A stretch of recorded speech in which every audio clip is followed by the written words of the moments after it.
l'athéisme, cette fois-ci, nous allons voir les idées de Karl Marx. Pour ce philosophe, le matérialisme, qui est contre le spiritualisme, c'est une théorie selon laquelle la matière en soi est une réalité existante. Et par conséquent, il n'y a pas de vie spirituelle. Pour Marx, sa doctrine est fondée essentiellement sur le fait que les forces productives qui définissent le niveau technique des sociétés, la capacité matérielle à produire des richesses, et que la production des richesses est assurée au moyen d'une répartition stricte du travail. Ce sont donc des rapports de production qui constituent pour tout individu un ensemble de contraintes qui conditionnent son être.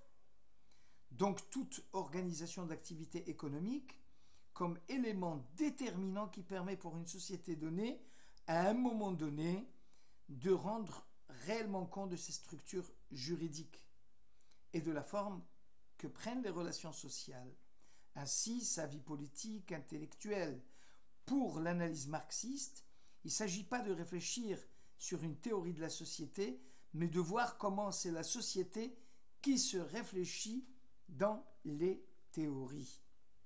Dans cette perspective, toutes les époques de crise dans l'histoire doivent être comprises comme une évolution des forces productives, telles que leur développement se trouve bientôt empêché ou soutenu par les rapports de production existantes. Ces revendications politico-spirituelles ne constituent jamais qu'une expression seconde, dérivée de ce noyau dur de tout conflit historique. Voilà ce qu'écrivait Marx. Le matérialisme, donc, selon Marx, peut être synonyme d'athéisme, et que par conséquent c'est une conception qui est propre à cette philosophie et qui veut montrer que finalement le monde s'explique par des comportements sociaux à partir des structures matérielles économiques de la société, et cela n'a rien à voir avec la religion. Selon le docteur Yitzhak Breuer, qui écrit dans Moria, le marxisme, l'homme est economicus, il est d'abord un produit économique, celui du matérialisme, et par conséquent toute société, lorsqu'elle veut s'organiser, et surtout lorsqu'elle veut établir des lois et des morales, pour le marxisme, cette morale n'est que la résultante des forces productives et des classes sociales et de l'état de l'économie à ce moment-là. Et que par conséquent, pour qu'il y ait une morale plus juste selon toujours le marxisme, il faudrait à ce moment-là qu'il y ait des rapports de production autres, qu'il y ait une évolution de la société capitaliste vers une société qui serait communiste, et qui par conséquent va imposer de nouvelles règles, de nouvelles normes qui seraient les normes du prolétariat, puisque d'après cette théorie, ce sont les ouvriers, les prolétaires du monde entier qui, à la fin des temps, selon Marx, prendront le pouvoir et les rênes de leur État. Cette conception qui serait Al halechem levado ichya adam, l'homme ne vit que de pain, alors que la Torah proclame haut et fort que l'homme ne peut pas vivre de pain seul, et qui par conséquent, on comprend la négation de tout ce qui est l'éthique juive, l'éthique d'Israël, et le moussard d'Israël, d'après toujours Marx, c'est une invention, c'est une fiction d'une ethnie qui est exploitée et qui exploite les autres, et que la classe des exploitants trouve dans la morale qu'elle impose une idéologie qui lui permet de se maintenir au pouvoir pour exploiter les masses des opprimés. D'ailleurs, il disait que la religion n'était autre que l'opium du peuple.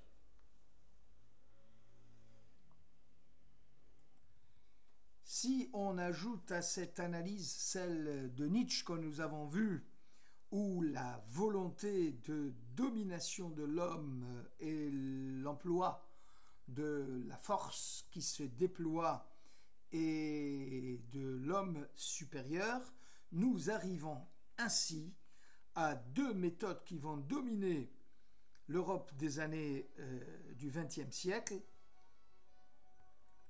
Ces deux idéologies qui ont triomphé au XXe siècle, on a vu les dégâts considérables qu'ils ont causés. Nietzsche va donner naissance à ce qui sera l'homme supérieur, l'arien, et sa conséquence néfaste, le nazisme. Tandis que Marx, avec ses théories où tout tourne autour de l'économie et tout tourne autour des forces productives et des rapports de production, va donner naissance au communisme. Les deux régimes qui ont triomphé au XXe siècle, on a vu le nombre de dégâts, le nombre de morts qu'ils ont causés, aussi bien dans l'Allemagne nazie que dans l'ex-URSS. C'est pour cela qu'aucune de ces idéologies ne peut se prévaloir d'être une idéologie vraie.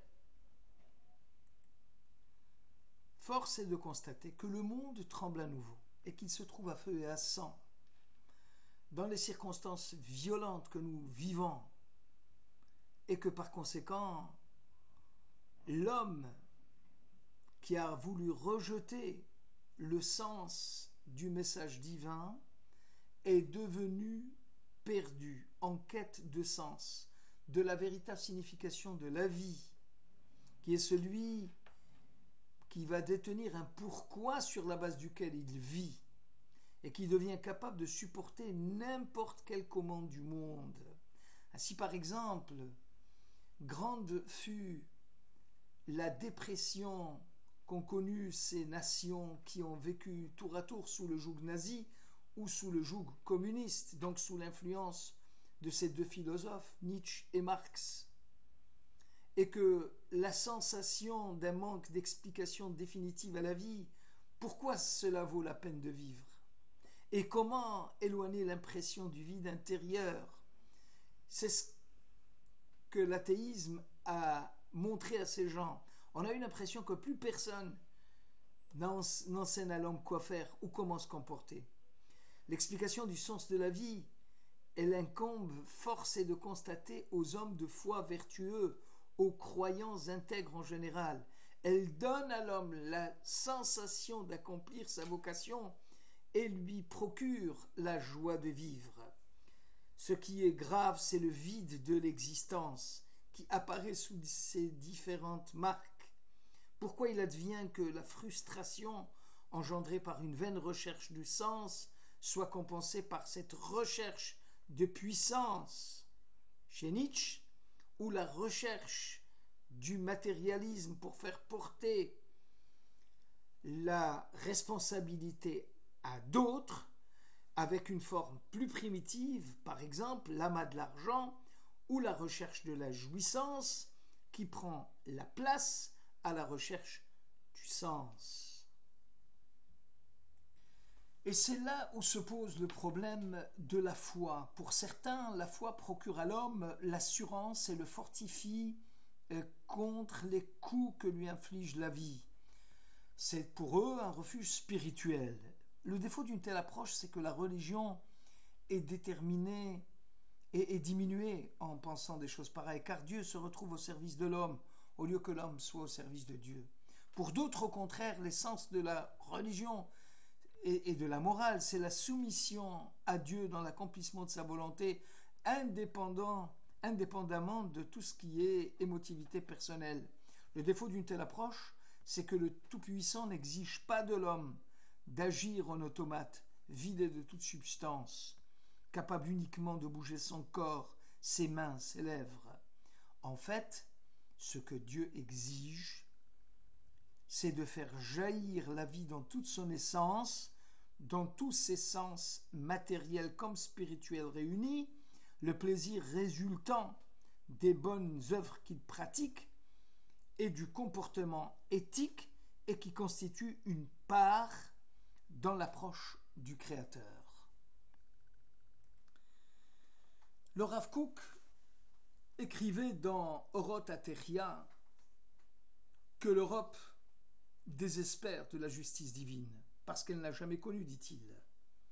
Il y a très peu de gens en Europe ou ailleurs, ou en Amérique, et qui sont capables d'aller vers ce qu'on appelle le bien supérieur. Ils sont peu, mais jamais une nation entière ne peut penser, écrit-il, aller vers le bien. Et par conséquent, elle ne peut pas pérenniser son existence en se fondant sur ce bien. Alors, de nos jours, c'est les idéologies nationalistes qui rentrent dans le domaine philosophique et qui obligent et qui posent la question de nouveau de l'éthique, du droit international. Israël ne peut accepter en lui une vie étrangère, c'est-à-dire une culture qui serait anti-morale, anti-religieuse.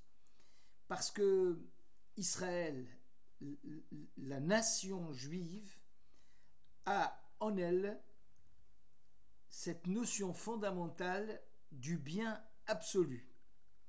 Et que par conséquent, c'est ça qui constitue le paramètre fondamental de cette nation. Voilà comment le Rav Kook écrit et dit que l'athéisme est en contradiction flagrante avec l'esprit d'Israël. La majorité des hommes, écrit-il, apprécie le bien et aspire à l'atteindre.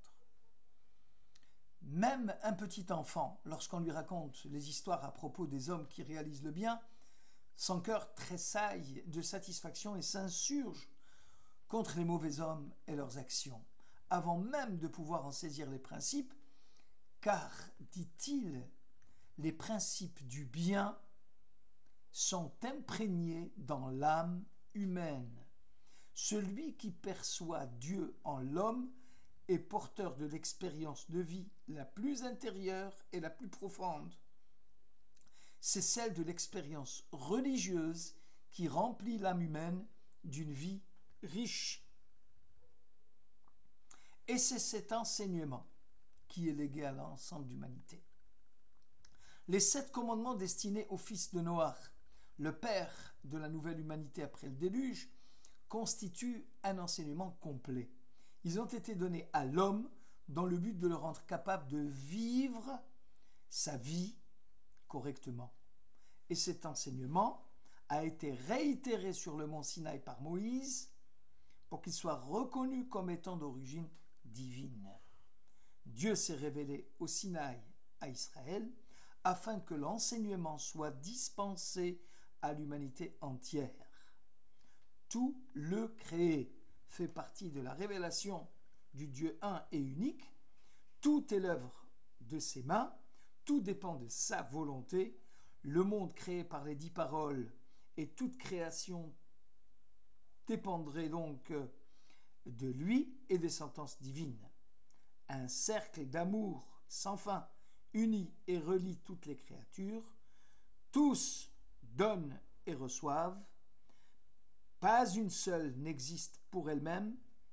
Toutes agissent de concert.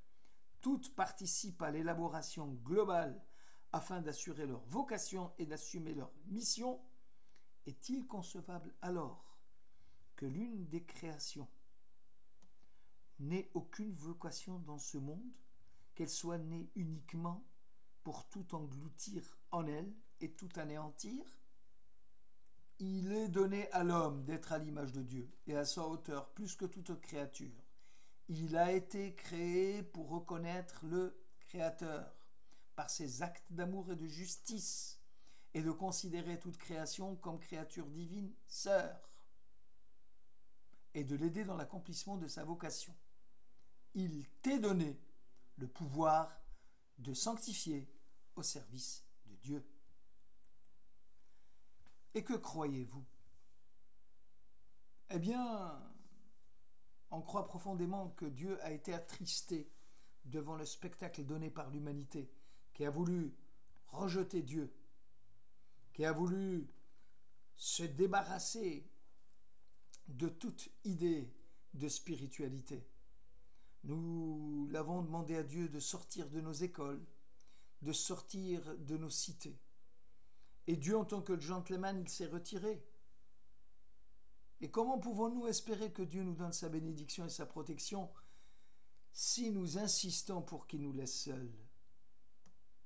Quand on a commencé à dire aux enfants de ne plus lire la Bible à l'école, cette Bible qui transmet « tu ne tueras point, tu ne voleras point », et quand on nous a dit de ne pas taper les enfants quand ils agissent mal, car leur personnalité serait altérée, et que nous avons accepté, maintenant nous demandons pourquoi nos enfants n'ont plus conscience, pourquoi nos enfants ne font plus la différence entre le bien et le mal, et pourquoi ils peuvent tuer sans émotion un étranger, un parent, eux-mêmes.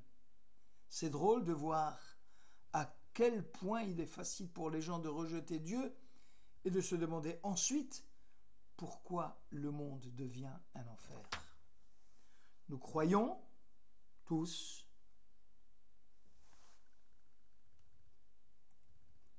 qu'il est temps de remettre Dieu dans notre vie. Merci de votre écoute.